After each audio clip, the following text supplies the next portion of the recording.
Welcome to the Tech Egg. Don't get scrambled. Enjoy the video. In this video, I will explain how to make a button scroll down in Elementor. This feature is incredibly useful for guiding your website visitors to specific content areas with a single click. It helps create a more intuitive and engaging navigation experience, especially on pages with extensive information.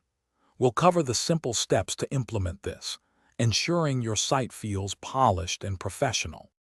First, you need to tell Elementor where you want your button to take users.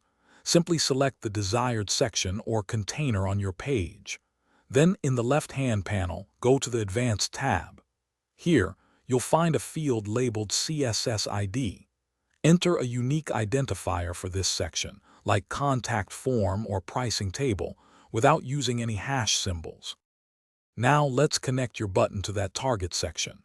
Add a new button widget to your page wherever you'd like it to appear. With the button selected, head over to its settings in the Content tab. In the link field, type a hash symbol, which is hash, immediately followed by the unique CSS ID you assigned in the previous step. For example, if your ID was contact form, you'd enter hash contact form. Once your button is linked, it's crucial to test it thoroughly.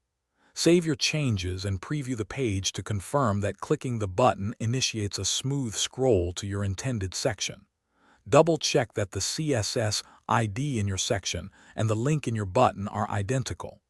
Elementor typically handles smooth scrolling, but if you have a sticky header, you might want to adjust the scroll position slightly for optimal viewing. Thanks for watching. Consider subscribing if I helped unscramble your problems.